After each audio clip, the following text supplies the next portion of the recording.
What's up, everybody?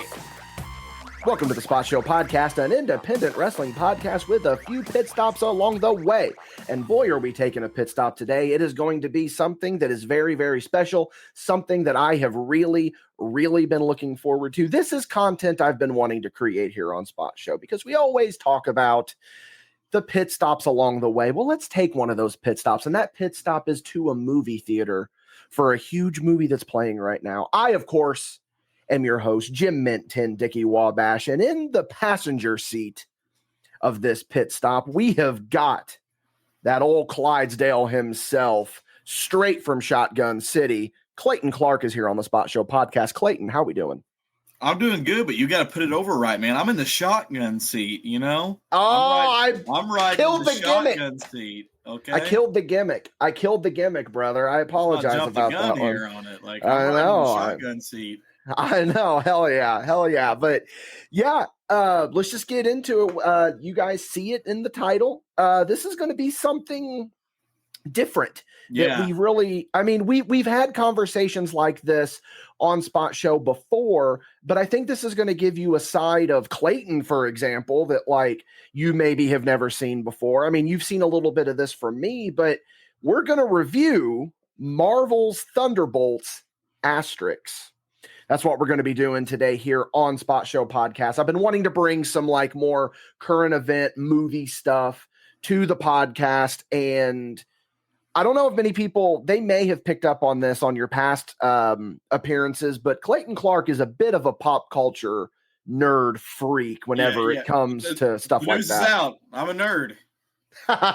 You know, it's like, well, now I'm not going to have a Pokemon sleeve like old Gen Mint 10 over here. If that's how it's said. I don't know the Pokemon slang, but hell, I don't even know if I'll have a Marvel sleeve. You know, I'm not Bo Sawyer. I'm not trying to build the whole brick wall with the Hulk and the rest of the Avengers breaking out of it here.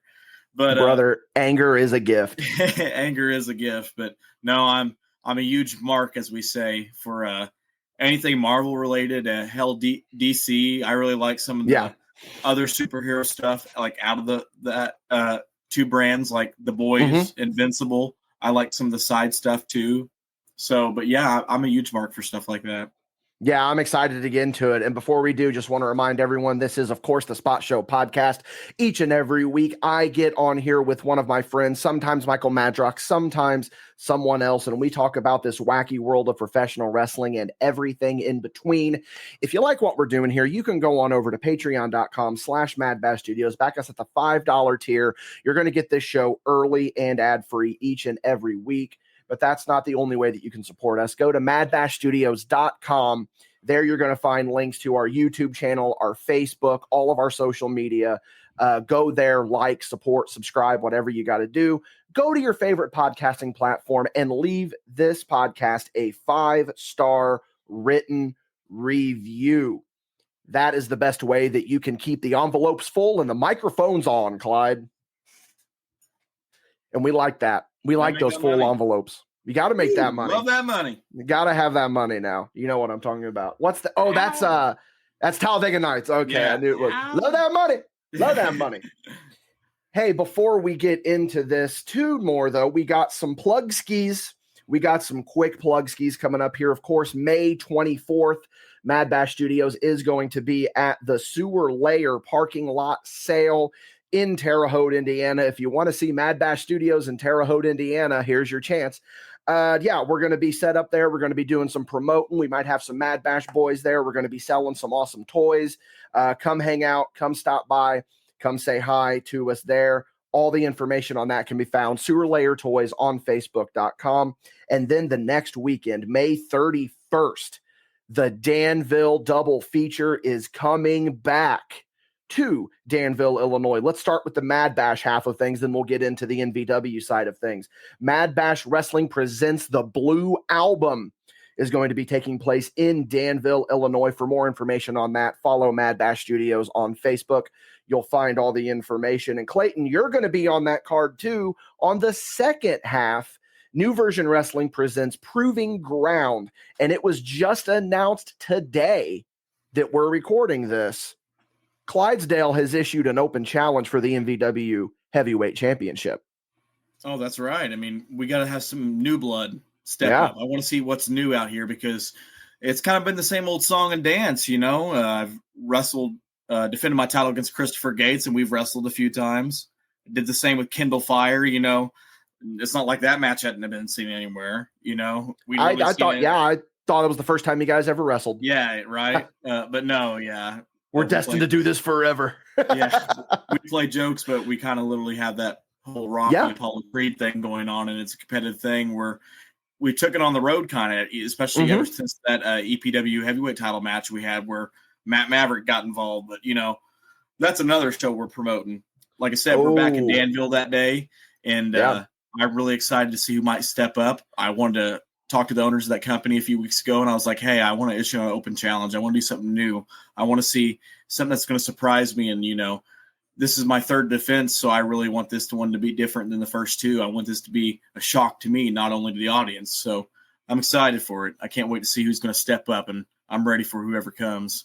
Yeah, and that's not the only title match that's going to be taking place that night. Of course, we are going to be having the MadBash Wrestling Baja Open Invitational World Championship is going to be on the line. Zach Abstract's going to be defending against Kenny Calix, and then we're going to see a barn burner. I think we're going to see a massacre. We are going to see Jason Levi, who is claiming that he's the MadBash Wrestling Champion. He's claiming possessions is 9/10 of the law, Dickie. It's not how that works, Levi. He's going to be challenging the real MadBash Champion, Colby Jack, in a no disqualification match for the MadBash Wrestling Championship. Of course, New Version Wrestling Proving Ground, as well as MadBash Wrestling presents the Blue Album Danville double feature. 2 shows for the price of one. You can't beat that. You cannot beat that deal. Hey, and of course, this episode is brought to you by Elite Pro Wrestling and Venom Energy. But Clyde, let's get into it because I have been champing at the bit to have this discussion with you. So much so that we had a phone conversation and we started talking about the movie. And I said, stop. We have a podcast to record about this movie. Yeah. So let's not go, let's not blow our load yet and just get exactly all of our thoughts out. So of course, Marvel's Thunderbolts, asterisks. This isn't even a spoiler because we're not getting into spoilers just yet, but because it's been all over social media, the name of the movie is officially, or the second name of the movie, I guess, is The New Avengers, which that is such smart marketing, man, that they did the whole asterisk thing. And so many people were like, oh, what's the asterisk going to be? And there were theories. There were absolutely theories. And we can get into what our theories were as we get going on with this. But that's just some really cool marketing, man. Marvel is always on the cutting edge of marketing and stuff. It's crazy. That's the first thing we really can honestly talk about before we get into anything that actually happened in the movie. For sure. Just the marketing of it. Like, it's what we were talking about earlier. We talked about wrestling with kayfabe now and kayfabe 2.0 and 3.0, you know, how it's just kind of an evolved layer to do things and do things in the industry. And I'm sitting here thinking about it. And I'm like, the entertainment industry adapting that's really clever because they're finding another way they're like, hey, we realize social media is such a big thing. We realize things get leaked. What can we do to kind of, chomp at the bit and further push that envelope? And they literally did it with the marketing of this. I mean, you see billboards get put up where they tear away the Thunderbolt logo against the New Avengers. And I'm like, if you're driving in traffic, you're going to see that and you're going to be mad, more inclined to go see the movie because, well, now you know the title. You know what the punchline is. So for sure. They figure out a way to kind of get that second wave of people in a way and get the eyes on it. So I'm really impressed. Yeah, and what's funny about this is that I'm reading a book called MCU, and it talks about the rise of Marvel and how everything started, and you talk about the marketing of it. And one of the big early marketing issues they had whenever Iron Man came out was we weren't conditioned for post-credit scenes. And they didn't want to advertise the post-credit scene because they didn't want to spoil that it was Nick Fury. And it kind of got out that, there's a post-credit scene and Sam Jackson is Nick Fury, and it didn't affect it. It made more people go. In fact, I wasn't able to go see the movie within a couple of days of it or I didn't think, rather, let me back up here. I didn't think I was going to be able to see it this weekend because it came out this last weekend. And then the second that I saw it was New Avengers, I was like, okay, not that was a spoiler for me necessarily because Marvel was doing it themselves, but that made me more motivated to go see it. Like, here's a funny story. I'm literally on the phone with Clayton and I go, you know what? I'm going to go see it right now. And Clayton talked with me all the way to the movie theater. And I was like, all right, brother, I got to go in and watch the movie now. And it was just a drop of the hat decision that I was like, you know what? I'm done waiting. I'm going to go watch this movie now. I'm very excited for it. And then I went and saw it and I loved it. So before we get into the meat and potatoes of this, let me just say, some of you might not be fans of the MCU. I get that. We've got plenty of other content that you can go check back if you want that wrestling fix. There's not going to be really much wrestling on this one.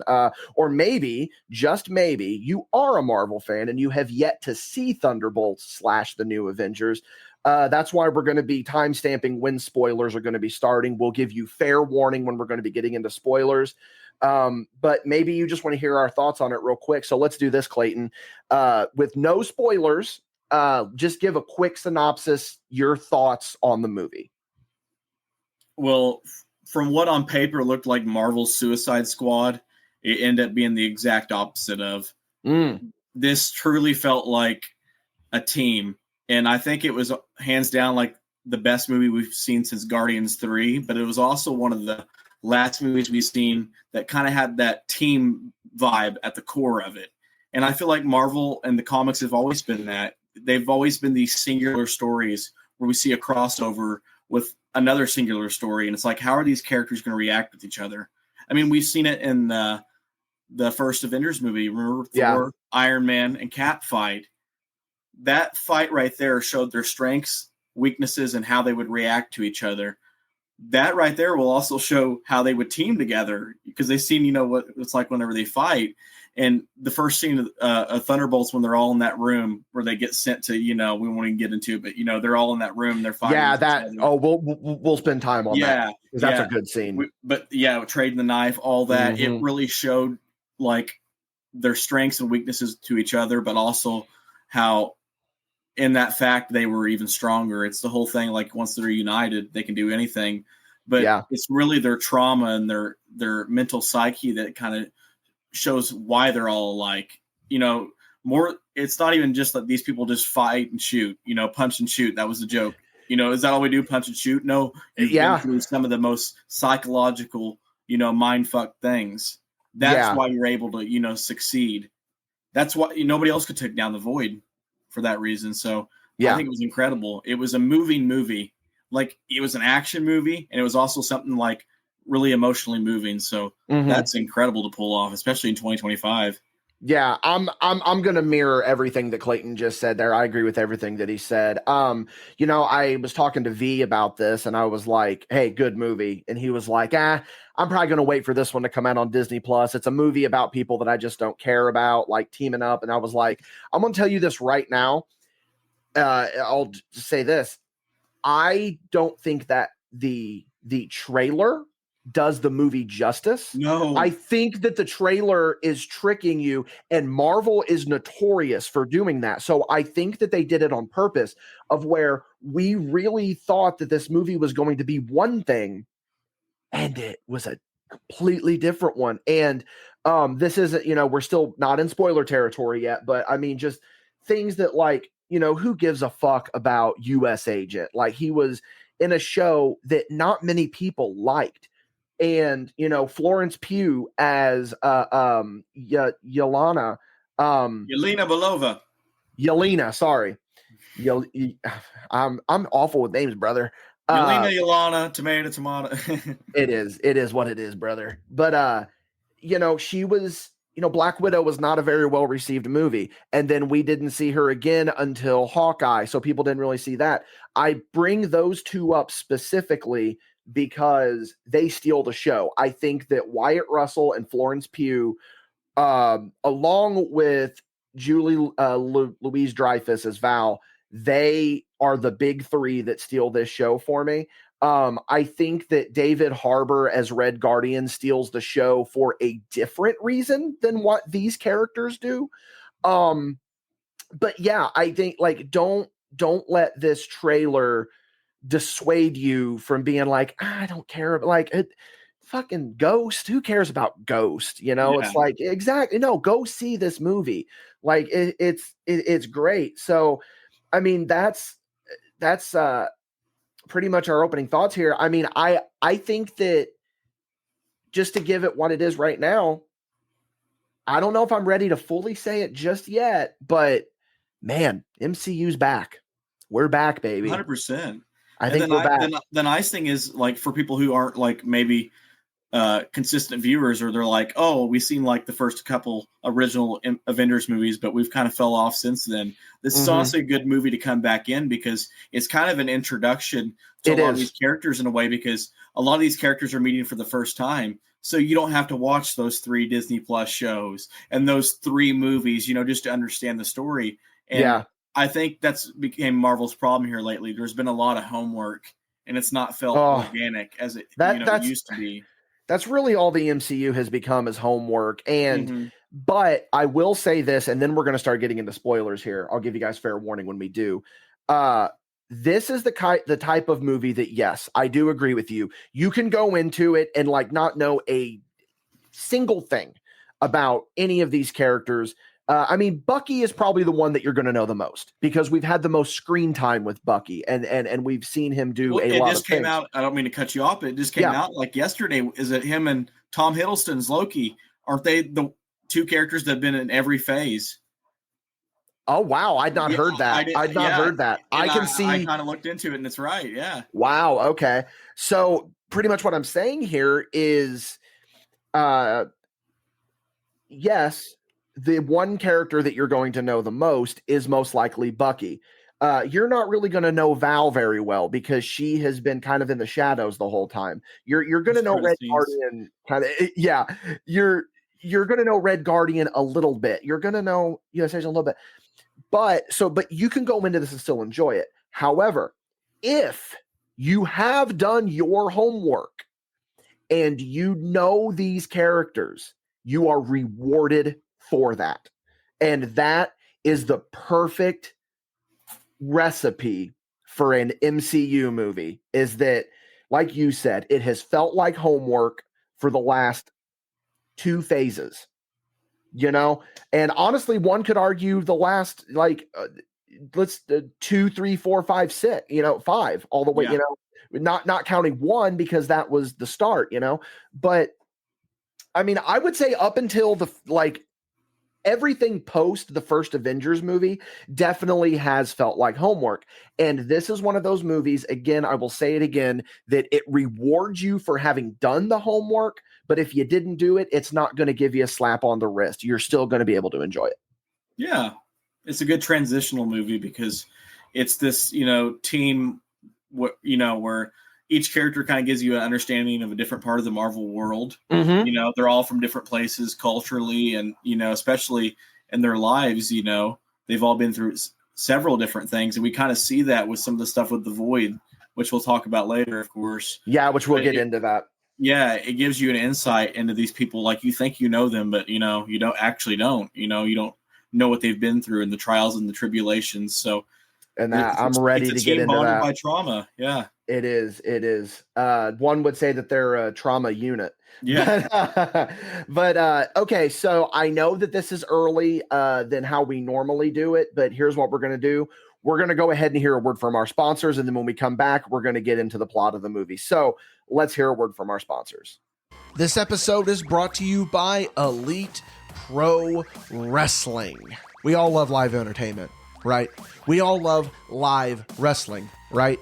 Well, what if I told you that there is a place that combines the entertainment and the wrestling live that we all love? Look no further than Elite Pro Wrestling. Whether it's in person in Odin, Indiana, or Washington, Indiana, or if you check them out on YouTube, Elite Pro Wrestling guarantees a quality show that allows them to live up to the name Elite. If you're feeling generous, go ahead and check them out on Patreon as well. If you back them, you're going to get early access to all of their shows before they hit YouTube. Again, check out EliteProfessionalWrestling.com. This episode is brought to you by Venom Energy. Hey, we've all been there, and there's nothing wrong with admitting to it. Well, what I mean is that we've all hit that midday slump, and we all need a little push to get us through the rest of the day. Well, what better option to give you a pick-me-up than one of the wonderful flavors of Venom Energy? Venom is what gets MadBash through those long show days, and we know that it can do the same for you. I'm going to sweeten the pot a little bit for you, too. Yeah, come to our merch table when you see us at a show, and with the purchase of a MadBash Wrestling sticker or magnet, you get a Venom Energy drink on us. While supplies last, of course, so you better act quick.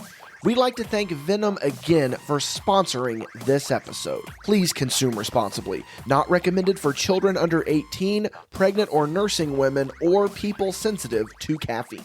We are now officially going to get into spoiler territory. So if you guys want to wait, go see the movie, and then come back and hear us talk about it, this is your out. This is your warning right now, so that you can't say that we didn't warn you. So we are starting spoilers in 3, 2, 1.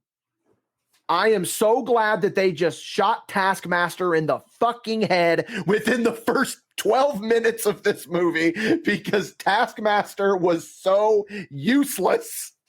I mean, I was really wondering from the trailers at the start, because I was sitting there thinking about it. I was like, man, they're not able to stretch out a lot of these Taskmaster scenes. Like, we only ever see her in that little fight sequence at the start. Yeah. You know? Yeah. So I'm like, and it's no discredit to her being a female or anything. It's just Black Widow's character writing. They didn't build her up properly, you know? Like, Taskmaster in the comics is this almost Deadpool charismatic like character, and it just making her a mute and like a dead kind of super soldier, you know, like dead to the. It was just lame use. It was just lame use. Lazy booking. Lazy booking there, brother. Yeah. So, Clyde, here's what we're going to do. I'm going to kind of speed run through the plot of the movie. If I forget any like plot points or anything, jump in and say, hey, you forgot this plot point. And then what we'll do as I'm running through the plot, we'll basically just kind of give thoughts as we get to certain parts. So the movie starts with Florence Pugh essentially giving Marvel a what could have been an insurance nightmare. Yelena, is it Yelena or Yelena? Yelena. Okay, I keep forgetting. Yelena is basically talking about how, I wake up, I go to work, I do all this. She's all bummed out. She's all depressed, blah, blah, blah. And then she kind of jumps off this building, parachutes in. She is storming a lab. And then she's just kind of running through the motions. And I think what's really cool about this is that there's a little bit of tongue-in-cheek reference to superhero fatigue here, because we are basically seeing her just lackadaisically walking through this hallway, fighting all these nameless henchmen, and she's like doing exposition over it of like, I clock in, I go home, I just go on to the next job, you know, stuff like that. And that's a pretty big scene before even like the typical Marvel hallway fight, because she's on top of this building and her narrating, it sounds like she's almost, you know, getting ready to, you know, do the whole jump off from a high place. She's, you know, in a depressed it place. Really makes you think that she's going to commit suicide. And then it cuts and she's like, or maybe I'm just bored. You know? And then she jumps off, and then she actually did that fall. She did that stunt. Which, that's what I'm saying. She made an insurance nightmare for Marvel almost. Yeah. I guess she had to fight for that. Which good for her. You put over Yelena and U.S. Agent. And I'm like almost say Kurt Russell, Wyatt Russell. Wyatt Russell and Florence Pugh are just two incredible actors. That's what I'm saying. They stole the show in this movie. A24's fingerprints are all over this, because they have some of the producers from The Beef and people who have worked with Benny Safdie. Beef is so good. Yeah, so you could really tell in this movie, because it was more like well shot. Like, you know, they had a lot of the majority of the movie was unsaturated until the reveal of the new Avengers, where it gets the MCU bright colors. Yeah, and we'll get to that as we go through the plot for sure. So Yelena is in this lab that she's supposed to be stealing something from. We don't quite know what she's trying to steal. She's talking to this guy that she's got tied up, and she's like, that over there looks like I need a face. That's not the face that I need for this scanner, essentially, is what she's saying. Scientist comes in, and then again, you see that she's kind of going through the motions of like, she's literally saying, okay, you shoot, I hide, blah, blah, blah. And I think that it's a good allegory, like I said, of we know what to expect from these movies. We know what to expect from these scenes. We've seen it. I don't even know what number movie this is in the MCU at this point. There's been a lot, or show, or, I mean, we've spent hours with this shit. So we've seen it so many times. You know, she ends up taking the guy out, blows his face off. It's like, oh, I need to do something. She uses a detonator, blows up the lab, and then she is on the horn with a character that we have seen a little bit of, and it is Valerie. I don't remember her whole long name. Dave Fontaine is the gist. It's Dave Fontaine, yeah. You know, we saw her saw her in Wakanda Forever, Julie Louis-Dreyfus's character. And she is being impeached as head of the CIA because of some nefarious things that she might be doing. And then Congressman Barnes shows up here. And he's kind of just watching just to see what's going on here. And, you know, Valerie's just going through the motions of like trying to do this whole thing of like, no, I haven't done anything wrong. Nothing wrong. We need Avengers. And that is a theme that we have been seeing because finally, because we forgot about him for a while. Well, we saw it in Brave New World. Yeah. It's like what happened here is Marvel finally decided to start planning again, Clayton. It's almost as if they just started doing shit for the sake of doing it. And then they remembered, we've got world building that we need to take care of because we've got this big culmination event coming up. Maybe we need to build some Avengers teams. I don't know. Fuck me for bringing logic to this, maybe. Yeah. So then, Bucky's there watching and it's just going all crazy, blah, blah, blah. I believe the next scene is the Red Guardian scene, correct? Yes. Okay, so Red Guardian he's in his apartment, and this is just David Harbour being David Harbour at his absolute best. He's watching old newsreel footage of him as Red Guardian. That was super cool to see because he's got like a comic accurate suit. So cool to see. I wish we could see more of that. Yes. I like that. Yeah, because we were just introduced to Red Guardian, and he was already old and washed up, for lack of a better term. So we never really got to see him in his glory days, Oh, it'd be cool to see if he had interactions with like the Winter Soldier. I think they showed it like the new What If season. I haven't watched it, but like I like their dynamic in this movie. So if he was further upon, that'd be really cool. He definitely knows of the Winter Soldier because he says something to Bucky later about that. Knock on his door as he's watching TV. It's Yelena. He hurries up and shuffles and tries to make the house all nice. And he brushes his teeth with Dawn dish soap, which is just hilarious to me. This is actually a very funny scene. And then it gets kind of sad because she shows up and she's like, I'm just depressed. I'm doing all this. I'm doing all that. And he's like, my life is great. I'm doing all this. I feel fulfilled. And then so full. So full. Yeah, so full, so filled. And then she's talking about how she's been doing the shadow ops for Val, how she doesn't necessarily like it. And he goes, oh, does she need help from me? And then she's like, I thought you were fulfilled. No, I'm not fulfilled. I'm miserable. And he's like, well, you're living in Baltimore apartment. I'm not in Baltimore apartment. Baltimore is across the street, which I thought was really funny. Then they're just kind of going back and forth. And he he mentions, he's like, maybe you need to be a part of the team. Maybe you need to be like your sister was. And then she's like, oh, we don't need to bring that up. We don't need to do all this, blah, blah, blah. So then they kind of go their separate ways. She then calls Valerie and she's like, look, I don't want to be in the shadows anymore. Like, give me a front facing gig here. You know what I mean? Meanwhile, Valerie is on the other end of the phone. She is clearing out all evidence of what she has been doing, which at this point we still don't know what she's doing, but it is not good. Let's just put it that way.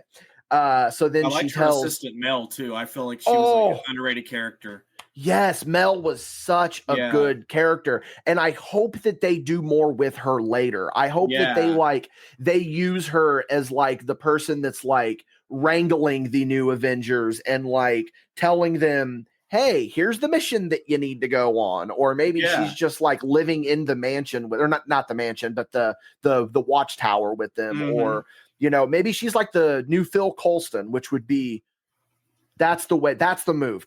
Kevin Feige, if you're listening to this or you're paying $10 and you're seeing this, look me in my eyes. Make Mel the new Agent Coulson. Boom. So she then tells, she being Val, then tells Florence Pugh's character, Yolana, she says, I've got one more mission for you, and then I'll put you more in the forefront. You got to go clear some stuff out for me. So this is where you make the realization, this scene really, of, hey, this is not what we thought we were getting. What we thought that we were going to be getting was Valerie going around and being Nick Fury, building the new Avengers. Well, we thought it was going to be the Dark Avengers. My guess was Dark Avengers. Yeah. I thought it was going to be Dark Avengers, which, by the way, Dark Avengers is an incredible comic run. It's so good. The tie-in with the Mighty Avengers and everything they did with that, because you got to remember, whenever the Dark Avengers became a thing, that was Sam Wilson's counterpart, was the Mighty Avengers. Yeah. But now it seems like they're going with the whole Avengers and then the new Avengers dynamic, which that'll be interesting. I still like that. I still like that we're getting some sort of adjacent team and it's got its own logo and all that. Well, there was a time in the comics when there was like 3 different Avengers teams. Mm-hmm. Like there was the new Avengers, the Secret Avengers, which Captain America had to have his secret Cobra. Steve Rogers. It was Steve Rogers because mm-hmm. Bucky was Captain America at the time. Yep. And the Secret Avengers were Cap, Black Widow, Beast, Nova, Moon Knight, Iron Fist. So cool. Such a cool run. Damn, I'm back in a comic mood, Clyde. I might need to start reading comic books again. Damn. So basically, Yolana's mission is to take out Ghost. We see Ghost is breaking into this lab. So then it's time to take her out. They start fighting. All of a sudden, here comes John Walker, U.S. agent, and he's taking out Yolana. It's like, wait a minute, I'm here to take her out. Well, I'm here to take you out. And then in the middle of that, guess who then shows up? Taskmaster. And each one of them is there to take out the other.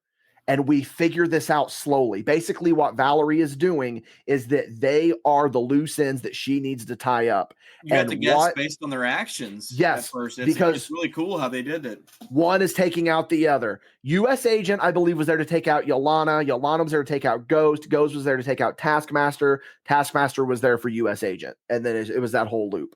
So, they're going at it, and this is one of the coolest fight scenes that I have seen. The knife scene, man. They're throwing, like, I don't even remember how it initially starts, but like a knife gets into it. John Walker catches it, throws it, then it gets buffed, and they just boom, boom, boom. One of the best moments, though. The ghost phases to go through. Phases to catch it, but one of the there's 2 moments in this that are so good. Yolana is hiding behind a desk. Fucking John Walker throws the shield to buck the desk. The desk. She goes to shoot at Ghost, because that's the thing too that's really cool about this choreography is that they're not going after. They don't care about the other 2. They're going after the one that they want to take out. It's just get out of my way. Yeah. So Yolana shoots the zappy gimmick that we've seen Black Widow have, and Ghost phases. It hits John Walker. Oh, and then he's, fighting. And then we mentioned it at the top of this. Ghost phases, shoots Taskmaster right in the head. And this is one thing that right before that was really worrying me about this, is that our powers are that we punch and we shoot. There was a moment where Taskmaster is going at it with U.S. agent, And I'm like, damn it. I don't want this. I do not want this. Like that's 2 shield users. Then you got Red Guardian. You've got 3 super soldiers counting Bucky, but then they just completely, changed all my outlook on that. Well, her shield's not vibranium or adamantium, so it doesn't count. What is US Agent's shield made out of? Did they ever say? Is it vibranium? I'm pretty sure it's vibranium. Okay, I thought so. And then another question that I had. I don't know. That's a good point because it got bent. But Century it got bent by Century. Yeah, it was bent by Century, brother. My God. Which that was another thing that I had to look up because I was confused because there's the scene, like I said, he throws the shield and it fucks that desk off. And I was like, was John Walker injected with super soldier serum? And yeah he was. I didn't know this. Yeah. So during all of this, not at first, but not at first. Yeah. He took it for himself and went crazy. Yep. So meanwhile, during all of this, Val is at a fundraiser. It's basically showing off all the different Battle of New York artifacts. Bucky is watching all of this happen. He's like spying on her. He wants to take her down. He's trying to get through to her by going after Mel, who is one of the best characters in this entire movie. One of the most underrated characters in this whole movie. This is where there's going to be a lot of jumping around here in this, because there was a lot of jumping around in this part of the movie. So just bear with me as I just kind of jump around a little bit here. So while all this is happening, she's talking to Mel and she's like, well, have my guests arrived? And they're like, yes, they have. And then she's like, okay, well, it's time to light things up, or however she words it. So during this, they have discovered Bob in the lab, and this was by pure happenstance. US Agent bumps into like a cradle that was very similar to what Ultron used in the Age of Ultron. And then Bob just shows up, and that's what makes them kind of stop fighting. They're like, well, how'd you get in here? Well, how'd you get in here? She's trying to kill us. This is what she's doing. Yolanda was the first one to figure it out, and John Walker just will not accept it. He's like, no, that's not what's happening. I'm going to kill all of you and get out of here. Then they realize they're locked in. About this time, they are in a limo, they being Mel and Val, and the driver of the limo is Red Guardian, and he overhears them saying, what's going on here? So then kicks into overdrive. Hero kicks into overdrive here. I have to help them. Then we go, Bucky is in his apartment eating a chili dog, as one does in a suit. And he's reading packets talking about this impeachment of Val. And then he gets a call from Mel saying, hey, we need you because there's some stuff going down here. Can you track my phone? He's like, yes, I can. So then we see there was some symbolism in that Bucky scene too, because he's doing his paperwork, but he's eating that chili dog and he's just making a mess, getting the red all over the place. And it kind of shows like here he is trying to be a clean cut congressman, but at the end of the day, he still has that struggle of making a mess and leaving some blood, because that's his past. That's the Winter Soldier. And his whole plot from Brave New World, because that's first when we've seen the whole congressman thing, to now is it's kind of an arc where he's like, okay, can I do it this new way, within the system, or do I need to do it the old way, the Winter Soldier way? Here's my one complaint. I don't like the Congressman Bucky thing. I don't like it. It makes no sense to me. Like, it just felt needless, because it's like, before it got over, it was over, Yeah, like, why did we even do it? Like, why did we need to put him in this world? Like, why couldn't we have just had Bucky just spying on her as the Winter Soldier? Like, why did he have to ingratiate himself in this world? Like, I don't know. It was very confusing. I didn't like it. I think that they it was wasted. I feel like Bucky is the one character that they we've seen the most. We've established this. He's been in every phase, but they still didn't know what to do with him. It was just like, I definitely think he should have better treatment. I think it could have been a cool thing if it was, developed more rather than 2 movies. And in the second, right before the third act, he's already out of the Congress, because didn't they make the joke because at some point, in the back and forth scenes, they make the joke how he was already, congressman for like a few minutes, or like, wasn't it how half a term? He didn't make it all the way through half a term or something. Yeah, and then whenever they're like, so back into the lab, they're all kind of still talking with each other, going back at it. And, Florence Pugh has a really funny line to U.S. agent. She's like, you were Captain America for what, 15 seconds? Like, just stuff like that. Like then they all realize what's going on. And they're like, oh, fuck, we have got to work together to figure this out. Ghost is able to phase through the wall to get them out. And they're all like, oh my God, is Ghost going to come back to help us? Ghost does end up coming back to help them. And then in the meantime, there's big blast happens and they're like, oh my God, oh fuck. Then we go to a dream sequence in Yolana's head of her first kill as a Black Widow. And it's a traumatic event for her. And you're like, what the fuck is going on here? Then you see she is holding Bob. She is holding Bob's hand. So we clearly see maybe he's got this weird power that can take people to, and it all comes back later. It all makes sense. So in the meantime, Val is on her way because she knows that they've all escaped. They're all alive. And she's like, damn it, I can't have these loose ends. We got to figure this out. And then they realize, oh my God, Bob is alive. So apparently they have been doing illegal human testing to try to create superheroes. And that's what Bob is. And she's like, okay, so we can kill these three, but we got to keep Bob alive. Like, we got to be sure that this guy is still alive because clearly he survived the tests.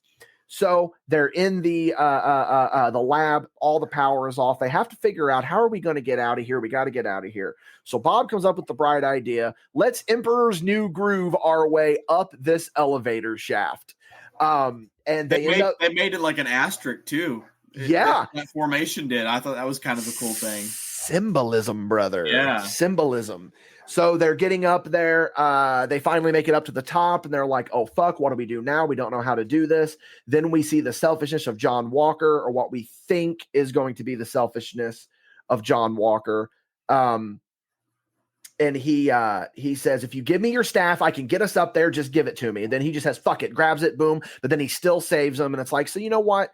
This movie did a lot of that, especially in this early part of, are they really going to work together? Or like, how are they going to work together? And I was worried that the entire movie was going to be Odd Couple, of like, oh, are they always going to be like not on the same side? Are they always going to have a miscommunication? Are they always, but no, like, because we're going to get to it here in a minute. After this next scene, they then just immediately start working together. And I was like, okay, good. They all judge each other's book, by the cover, Yeah. They're all like, oh, they don't realize until you realize, oh, hey, we've actually been through a lot of the same shit together. Yeah. Yeah. And I'm going to get into that more as this goes on, because this movie really hit me in a certain way with some of the tones of this movie. So they get out of the elevator shaft. John Walker grabs Sentry, boom, takes him back to a dark period of his life. So clearly, yes, Sentry has this ability that can fuck people up and make them experience traumatic events. About that time, Val and her army have arrived, and she's like, no, we're non-lethal, like go in there. Meanwhile, the Thunderbolts, as they're not called that yet. The name of it comes because Florence Pugh is talking about her, which is very important, actually. Surprisingly, this is an important plot point. The West Chesapeake Valley Thunderbolt soccer team. Sponsored by Shane's Tire. Yeah, not Shane's Tire, no. Yeah. So then it's her soccer team as a kid was the Thunderbolts. So then by proxy, this team is apparently called the Thunderbolts now. Not Thunderbolt Ross. Not Thunderbolt Ross. Has not nothing Thunderbolt to do with Ross. the former president Which I thought that it would. That was another swerve, is that I thought Thunderbolt Ross was going to be in this somehow, but he wasn't. I also thought whenever they said impeachment hearing, I thought it was going to be an impeachment hearing for Ross. Yeah.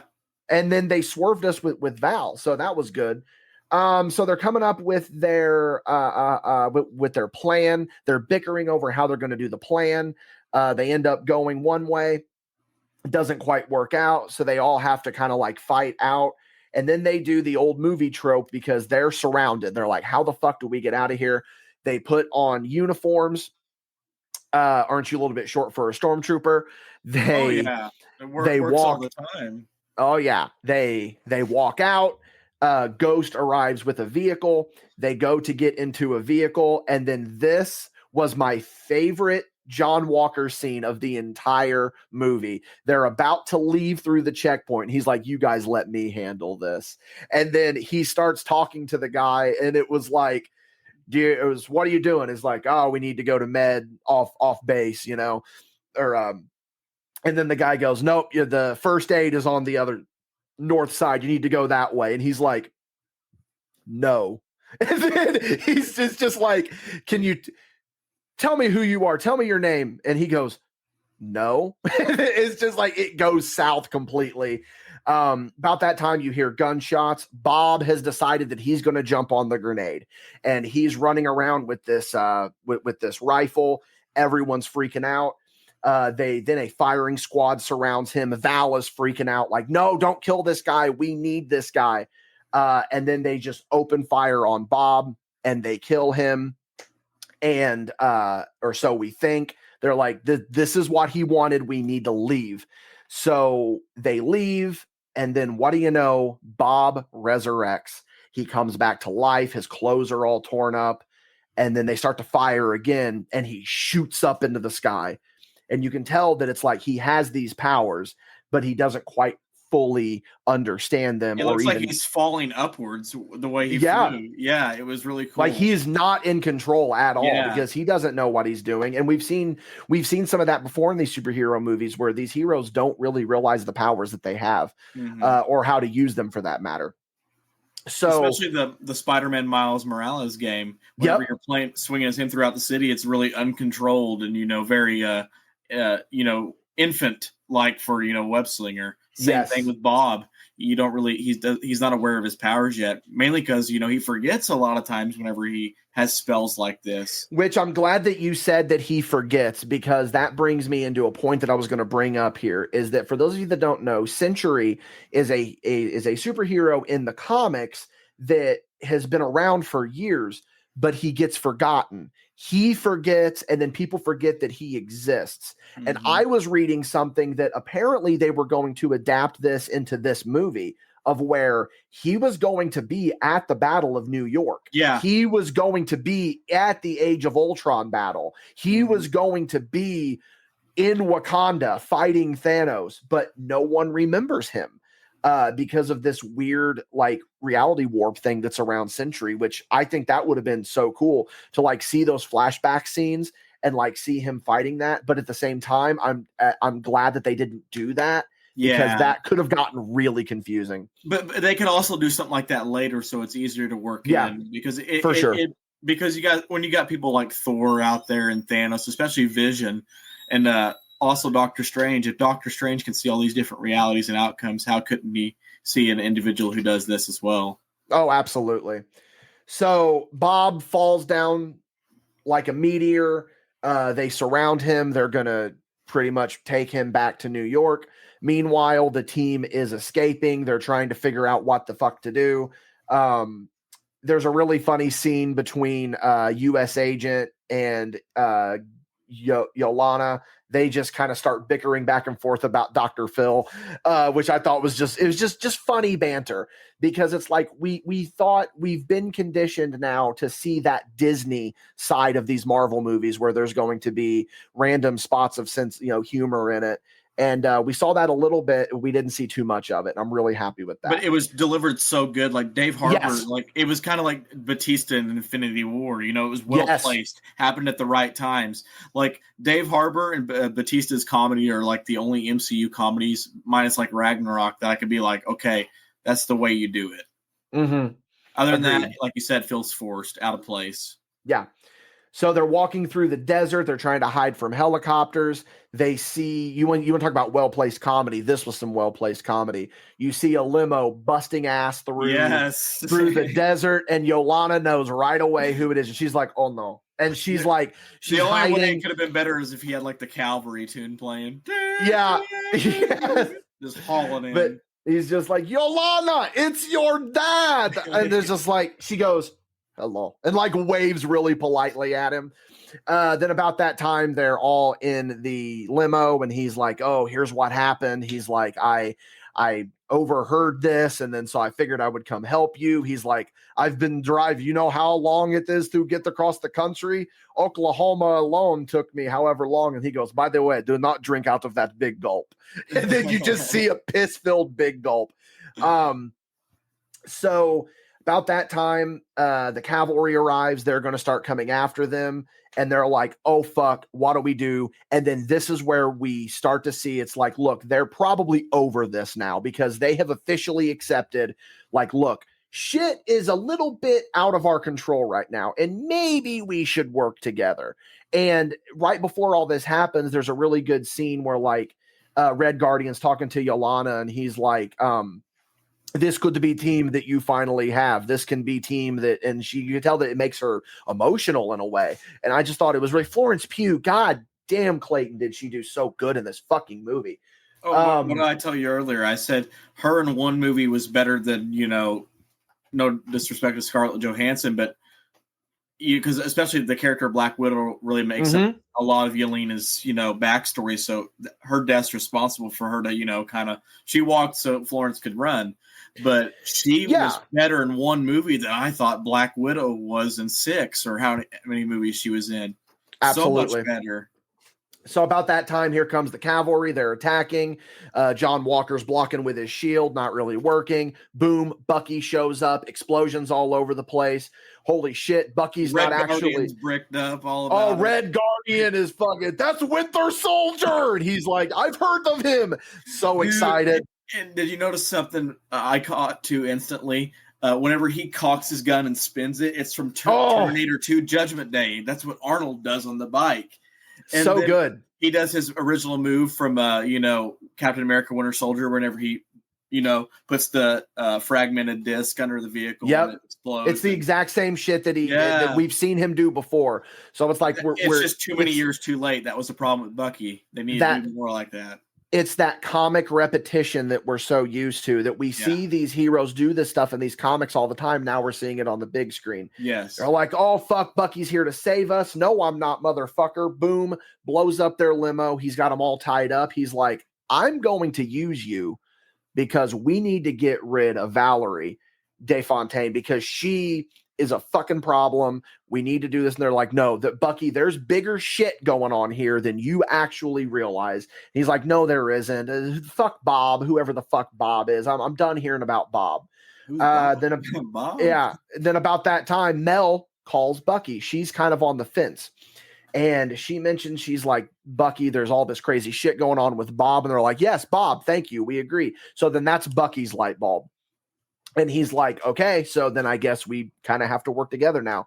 So then we see a really cool scene coming up here. No. Before that, we see Bob is being held in the watchtower and being talked to by Valerie. She goes in. She's trying to explain to him essentially what's going to go on here. Shows him the Century comic accurate buckle. We get our first taste. Yeah. Then does the little touch gimmick. And then we see the most dark moment of her life. Yeah. And it's like, oh boy. So that's, this motherfucker. And then she walks out and Mel is like, Valerie, he's not stable. We cannot do this. And she's like, he's fine. Call the press tomorrow so that we can unveil Sentry. It's just like, oh boy. So then we see they're on their way to New York. Bucky is driving. Red Guardian is in the shotgun seat. And this scene made me realize I wanted more Bucky and Red Guardian interaction than we actually got. So what kind of it was like Terry Bollea and Ultimate Warrior in the locker rooms talking about what they take. Yeah. So what serum did you take? Hydra. I've got Soviet Russian serum. He's like, we are the same, we're Hydra's good, fancy. Hydra, the Hydra serum's good, fancy. So then about that time, we see what I thought was just a great scene because Bucky, here's another swerve. We thought Bucky was gonna be the main character here. No, Yelena's the main character. Yeah, well, and from the ground up, whenever they first announced the team, everybody thought, okay, Thunderbolt Ross is going to be brought into this with Red Hulk somehow. Bucky's going to finally get to play the team leader since he's the OG of the team. No. And this is where you see that Bucky really isn't the leader, because he asked him, he's like, so what's plan? And then Bucky just goes blank face. And then they drive the truck into the lobby of the Watchtower. They have this really cool fight scene, but something took me out of it, man. These extras just walking by, no selling it, acting like nothing is happening. But then at the same time, you kind of got to think about it. This is just a typical Wednesday for New Yorkers in this universe. There's always shit going on. I mean, what the fuck? I love this city, and it is affected by this. Yeah, they could at least show like maybe some shelters they have built, because I don't know if you noticed, but in like the monster verse of like the Godzilla movies, you know how shows Japan has like Godzilla shelters. They could establish something like that in this universe, especially after the blip. 100%. 100%. So they start fighting, and then all of a sudden Valerie buzzes over and she's like, Bucky, the door is open. Come in. So then we see this really cool elevator scene. Like there's, again, the symbolism, the differences between the Avengers. They're going up instead of going down. Two major ones right here. The elevator representation, because they're all on the elevator together going up. And then they walk in and we see Valerie, and she is doing the exact same thing that Tony Stark was doing in the first Avengers with Loki. She's pouring herself a drink. She's explaining her mission. And this is another swerve that the movie pulls here in just a little bit. It'll make more sense. You think that what's going to happen here is in her mind, she is calling the press here so that she can see these people fail and see the new glory that is Sentry. But then, me being a moviegoer, I'm thinking, no, they're going to see that she's an asshole. It's going to be egg on her face, and it's going to be her publicly getting embarrassed. That's not what happens. We'll get into that when we get to that.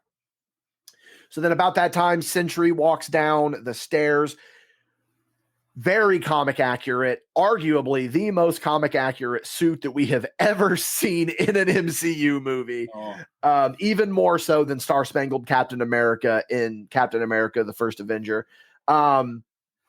You can tell that he's just kind of disassociated, though, of like, oh, do I really want to be doing this? Like, I don't know.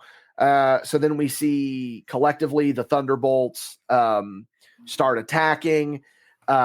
He's just dog walking them. He is just absolutely destroying them. Look, it's just like the scene in Invincible, whenever Omni-Man is just fucking all of them up, and they don't even scratch him. Like, all that for a drop of blood. It's like, no, we don't even get a drop of blood here. Like, he's fucking them up. And they're defeated. They're dejected. We mentioned it earlier. He bends the shield of U.S. Agent. And they're fucked. They're just like, well, I don't know what we do now. So then they escape and they go down the elevator. And then Valerie's like, what are you doing? Like, oh, back up here. Did you think, because there's a scene where Sentry grabs Red Guardian, throws him out the window, and then pulls him back in. Did you think that was the death? I thought that was going to be a death. Yeah. And I was like, well, especially because I seen it and I'm like, okay, like you said, the super soldier factor earlier. I'm like, we can only have so many of these people, especially Shields. And I was like, how long are we actually going to have Dave Harbor? Like, are they going to keep him till after this? We haven't been told there's going to be a reboot after Secret Wars, but he's an older character in the MCU. I could see him being the one to go to add more weight to Yelena's character. I'm glad they didn't do it, though. Yeah, I thought they were going to do it. Yeah. So this is where we see everything start to fall apart for everyone. The Thunderbolts are down there and they're just like, what the fuck do we do? And it's like, I don't know, but we're fucked. There's no way we can beat this guy. Bucky's like, I don't even know what to do here. Yelena walks away. Red Guardian chases after her. And then back up in the Watchtower, Val's like, what are you doing? Follow them. Go kill them. And he's like, no, they're not a threat to me. I'm not gonna kill them. Like, why would I? As a matter of fact, you're not a threat to me either. Why am I even listening to you? Yeah. Like, you can't tell me what to do. And then she tries to use the kill switch on him. Doesn't work. About that time, Mel comes in, or sorry, it would work, but he knocks it out of her hand, has her up against the wall, going to kill her essentially. Mel comes in, buzzes, kill switch, kills him.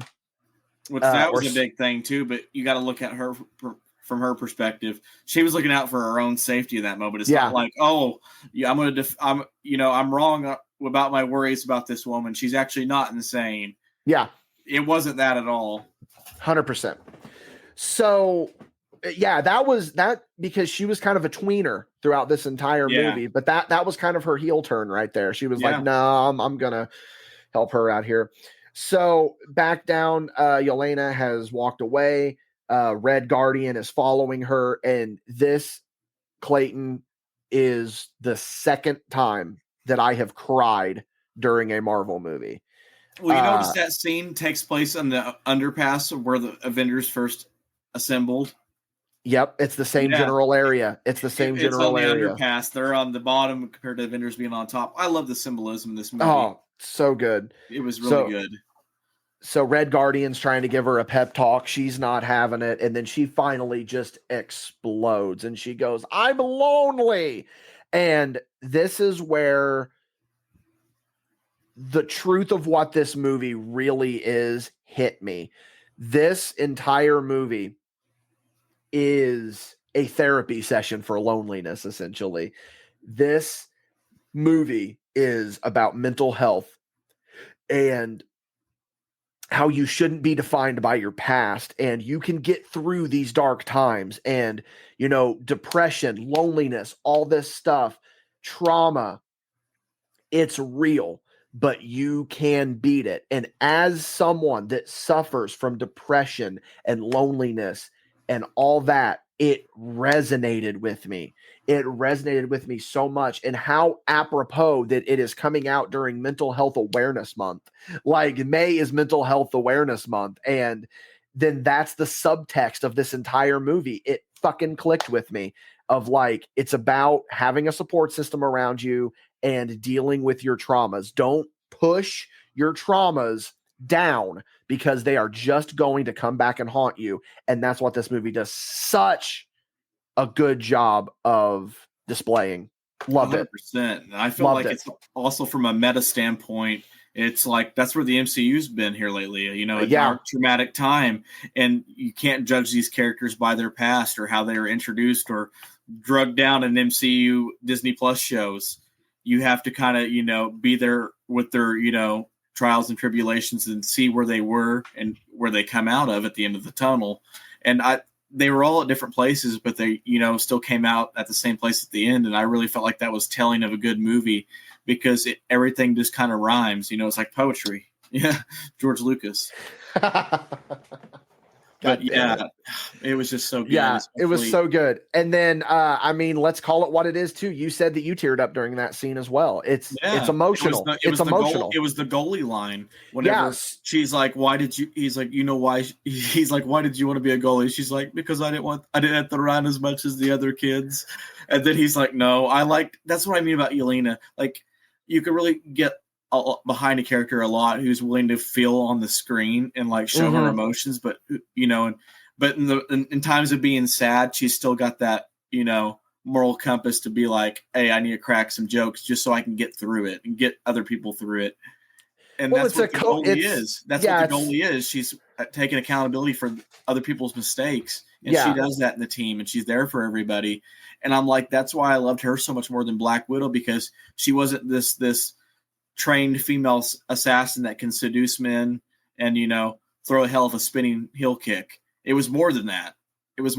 Yeah. And that was just incredible. Yeah, Black Widow's character definitely felt a little bit too one-dimensional of the femme fatale style character, and that's no discredit to Scarlett Johansson. No. Scarlett Johansson, excuse me, I think that she was incredible as Black Widow, but there's just more depth to Yelena, and this scene shows it. And Florence Pugh knocked it out of the park. Clayton, I'm just going to go ahead and say this right now. I think that I have a new celebrity crush after this movie. Just saying, brother. Well, jump on the bandwagon because I've been a fan of her since Midsommar. No, she's an incredible actress, and like her and like a lot of these MCU shows, like I think Hawkeye's very underrated, but you know, she was a hidden gem and something that not a lot of people have seen. You know, I loved Hawkeye actually. Yeah. I really liked Hawkeye. It was really cool. I love street level shit, dude. That's what the MCU needs more of. And I like the stuff like we talked about earlier, how cool it would have been to see Sentry at the Battle of New York or something. I liked Hawkeye because you see through Kate Bishop's eyes the Battle of New York from her perspective at her apartment, or you know, her family's apartment. Yeah, and you see these Chitauri crashing in the house, and they're freaking out. Yeah. I like that other side of something, because we need more humanizing is what we need as well, and that's what this bigger. It makes it feel so much bigger and more important because you don't have a suit of armor or a Hulk to protect you. Yeah, and that's what was great about this, is that we're going to now get into the final climax of the movie. But I mean, it's like, again, it's just these are people that punch and shoot, and these are just real people that are just getting out there. I mean, they're kind of heroes. They're enhanced, definitely, and then we just see it all from them. So back into the plot here, we realize, oh my God, fuck, there's no body up here. He being Sentry, has been taken over by the Void. And whoever the visual effects artist that was in charge of the Void, give that man or woman a raise, because my God, Sentry looked so cool. Oh, Sentry, you can still see like glimpses of light to show features. Yeah. Very cool. So I seen where him and the like whenever he would shadow people, it was based on nuclear shadows from like Hiroshima and Nagasaki. I thought that was a really cool detail. Yeah, that's what the whole thing that the Void was based off of. So everyone at this point starts to realize, what's that black figure floating up in the sky? Oh fuck, that's a baddie. Things start happening, and then the Thunderbolts kick into gear, and then we get to see what I've always loved in the MCU, and that's heroes saving people, and they're all doing it in their own way, because it's like we can make the joke of, oh, we fight and we shoot. It's like, no, you're seeing it special. Alexei, Red Guardian, is showing off his soldier serum by carrying the big gimmick and having people underneath it. Yelena's jumping from getting sprung up by him. That was cool for Red Guardian too, because earlier we seen the flashback, and he's having that moment with Yelena, how he said he just wants to be revered by the people again. Like, that's what he cares about. I meant to mention that. Scene. Yeah, I meant to mention that. So earlier, whenever Red Guardian's talking to Yelena, she's like, I was at my best when I was helping people. Yeah. Well, now we're seeing him help people. You're seeing each character do what they do best. Ghost phasing out. Yeah, Ghost phasing and grabbing people, Bucky stopping vehicles with his vibranium arm, and then we see the big redemption of John Walker grabs the big thing of rubble, and then we see the allegory, we see the metaphor of you can't do this together, you can't do this alone, we need to do this together. All of them push the big thing of rubble over, and that's the Avenger Circle moment for these Avengers. And then you see Valerie is like, oh, fuck, because everyone on the streets of New York are clapping for them. And she's like, oh, shit, I got to eat my humble pie here. I got to figure something out. And then that's where I was like, I see where this is going. And then ended up going another direction. I'm glad that it did.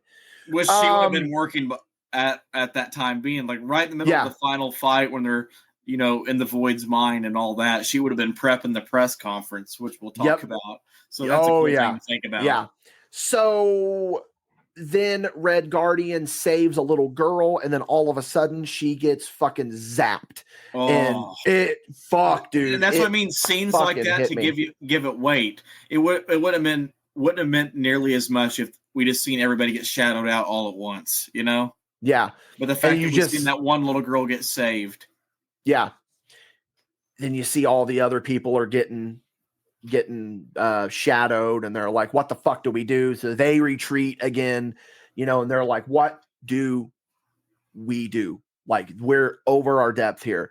Yelena says, no, I go into darkness. So then she just that's a parallel to the start of the movie. Here she is, like, on this high place. Here she is in front of the darkness, steps right in. Walks into it, she goes through different phases of her life that have been traumatic.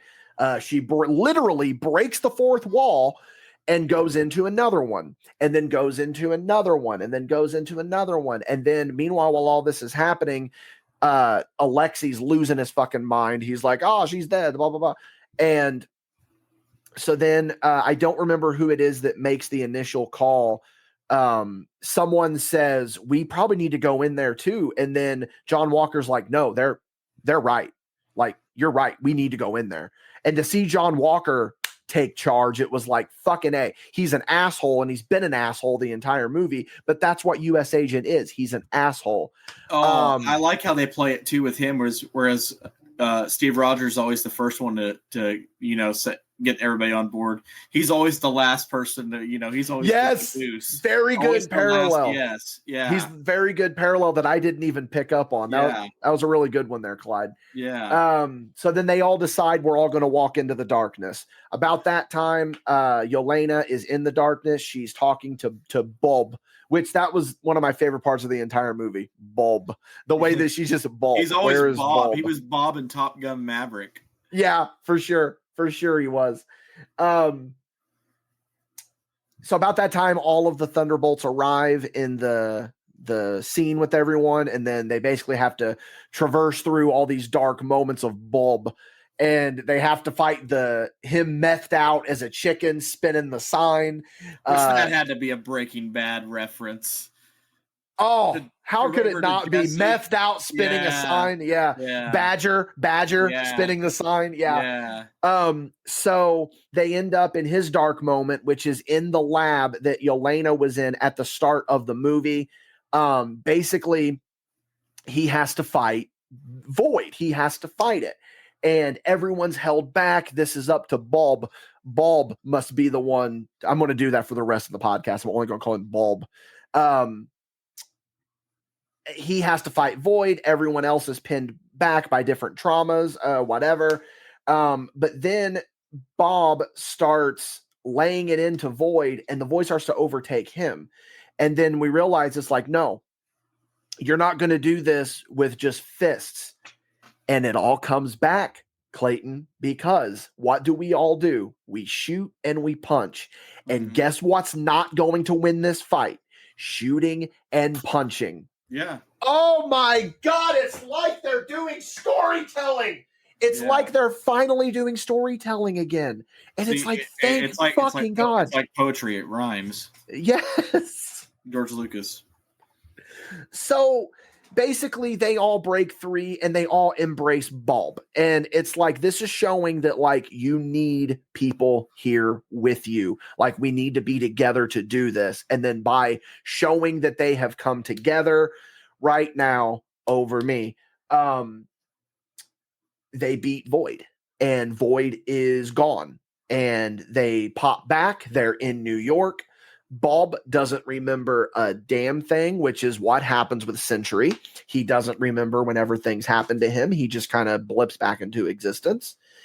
And then something happens that is subtle that I didn't even pick up on. The color palette of this movie switches. Yeah. And the entire movie, but I did have this thought earlier. I was like, man, their uniforms just look dull and drab and like not very vibrant. Well, and like John Walker's is really dirty right when he first shows up. Yeah. I like that. Yeah. And now they're all vibrant superhero comic boys and girls. And then we look over and we see Valerie. And they start coming after her. And Alexi goes, I will kill her. And Bucky goes, no, we need her alive. And he goes, but she will have broken bones. And then they're all walking towards her. She steps through a tarp. On the other end of the tarp is a press conference. And that's the swerve, is where we thought that it was going to be her with egg on her face. But no, she comes out on top in the end, and she's like, these are my new Avengers. And everyone's like, oh. Well, she doesn't come out on top. She protects her ass because Yelena looks at her and says, we owned you. she thinks that she's coming out on top. And then Yelena leans in and says, "We own you." And then she realizes, oh, fuck. Yeah. And then that's the end of the movie. And we see some really cool visualization during the Marvel does credits better than anyone because they know that people are going to be sitting through them, getting to the post credit scenes.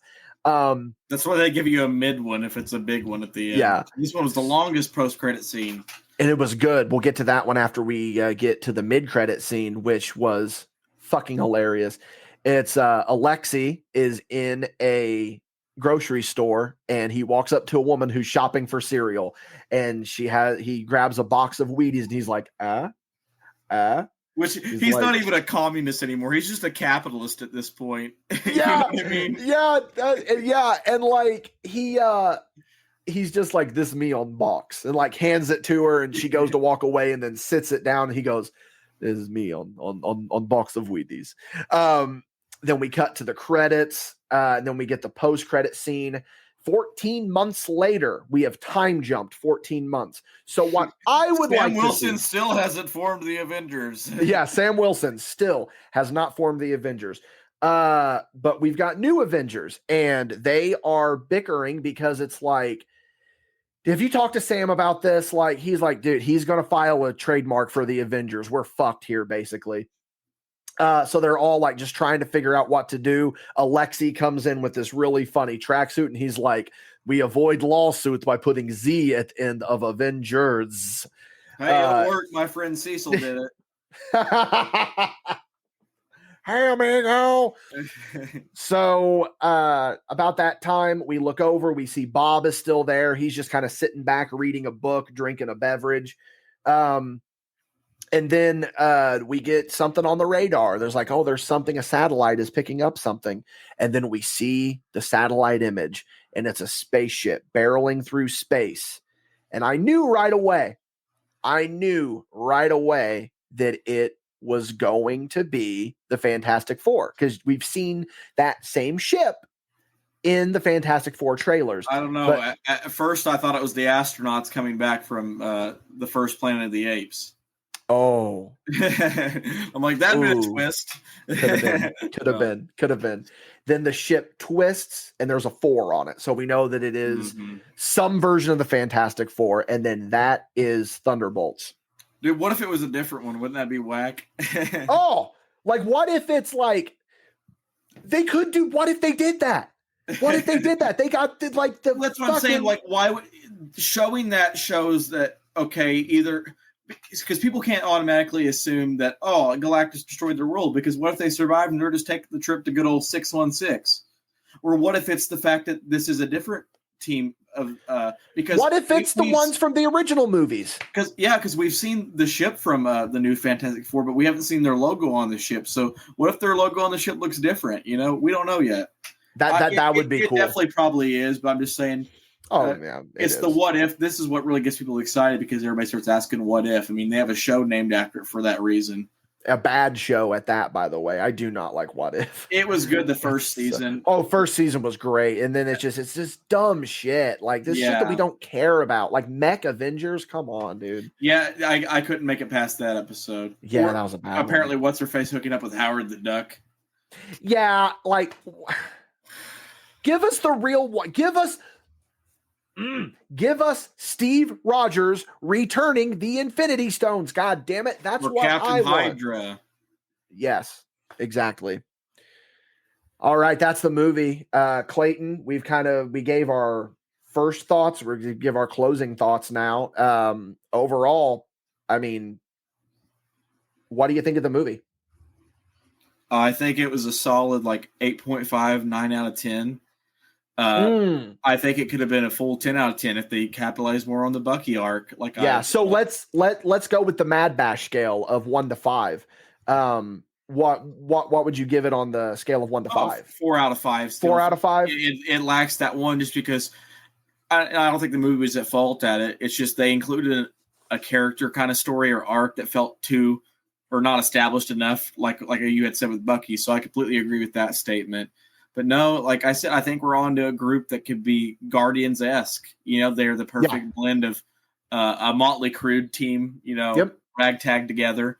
The perfect blend of comedy. We have the characters that are like a mentor. We have like the oddball characters. Mm-hmm. We have the leader character, and we kind of have just the jock dick character in Wyatt Russell, which he's incredible in that role. Which I'm going to go back to the post-credit scene. They're talking about something's going on in space, and this just shows idiot Wyatt Russell. What's the space crisis? He goes, versions. Who knows? Who knows? That's the thing. They say that there's a crisis going on in space and no one's telling us about it. And it could be in, all that going on. It's definitely something Secret Wars. I really do think that. Because isn't that group SWORD up in space like with Samuel Jackson? I didn't watch Secret Invasion, but I thought that was the idea. I think so dude. I'm like, Secret Invasion was so bad. If universes are colliding up here and, all of a sudden we're getting debris coming in and swords happening, we don't know. Yeah, but they're talking about space, and then dumb fuck John Walker goes, well, we got plenty of space here. What are we talking about? But it was good. He's just like always zoned out. I'm going to agree with Clayton on this one. I'm giving this one a 4. So my flavor of autism is I love to rank things. I love to make lists, and I have ranked and listed every MCU movie in order. This fell in at number 13 on my list in terms of Marvel movies. So that's pretty high up considering that there's like 40 some of these movies or whatever. Oh, I haven't made a list, but I guarantee it's honestly going to be top 10. It almost breached top 10, but I mean, my top 10 is solid though, man. And I'm pretty firm in my top 10. That would be a fun one to do. Why don't you do that? Do some homework. I'll give you plenty of time to do it. Make your list of Marvel movies in order of like what of your favorites, like all of them. Rank every Marvel movie, every MCU movie. Let's say that we're not talking about Spider-Man, Fantastic Four. Yeah, we're not going to include. Like it's a multiverse, so now it's all a part of the no. Yeah, and then maybe we can do a thing of where if we could find someone else that's as big of a Marvel fan as us, maybe we could make like a definitive MadBash Marvel ranking or something. That'd be fun. I love coming up with ideas right on the podcast because then I got to do them. Then we're gonna be like the Wrestling Observer with Dave. Yeah, and we're just gonna start giving stuff like I give it 8 out of 5 stars. Yeah. Oh, definitely, man. That's 15. That's 20 million. Yeah. But yeah, man, this was a good movie. This was a very good movie. Yes. Obviously, if you've listened, you've probably seen it. If not, I mean, there really isn't anything that I think that we said that's going to. It's just a good movie. Just go see the movie. I remember the first thing I told you. I said it's a perfect palate cleanser. Oh my God! Yes, that's what I was getting ready to say. You realize all the mid stuff the MCU's put out. The superhero fatigue that we've been facing. Yeah. The superhero fatigue that we've been facing. And that's why I think that there was a little bit of an allegory there with Florence Pugh at the very beginning being just so over it because we're starting another superhero movie and we're seeing another hallway fight and she's just going through the motions, just like how we go through the motions, going to these movies and seeing them. So yeah, it was incredible. I loved it. That's exactly, it was whenever I was watching the movie, that was the first thing I got out of this. I'm like, man, they are just like not breaking the fourth wall in like the ways Deadpool and Wolverine did, but they know where the audience is. It's more meta. It's more subtle. Yeah, it's more subtle. They know what we feel and they're, pivoting off that. And I love that. Solid movie. But well, all right, guys, that's going to do it for this episode of the Spot Show podcast. We're going to be rolling into Paid Show, and this is going to be a fun one because we are going to settle the debate of 100 men versus that goddamn gorilla that we keep hearing so much about. We're going to figure this out. We're going to get 100 wrestlers. Not even wrestlers, just whoever. We're going to figure out who we would put on this team to take down this gorilla. And I think that that's going to be a lot of fun. Clayton, where can everyone find you on the socials? On Instagram, I think I'm Clydesdale_Clark02. And then on Facebook, find me under Clayton Clark. And then on Twitter, I'm not on there. No one is anymore. We don't vibe with X. No, we don't at all. The X-Men, We vibe with the X-Men, but or X-Woman. You know, I got a pair of Storm socks. I'm not willing to, you know. You can, of course, find me on Instagram at DWobs Card Shop. Also, MadBash_wrestling on Instagram, MadBash Studios on Instagram, MadBashStudios.com, YouTube.com/@MadBash Studios. It's where you can find all of our stuff coming. A little bit of a plug coming up here. We're going to drop this here at the very end. Episode 2 of Redline is coming very soon. Look forward to that one. There's going to be a little surprise on commentary with that one if everything works out the way I've got it lined up. So look forward to that one. So we're going to roll into Paid Show.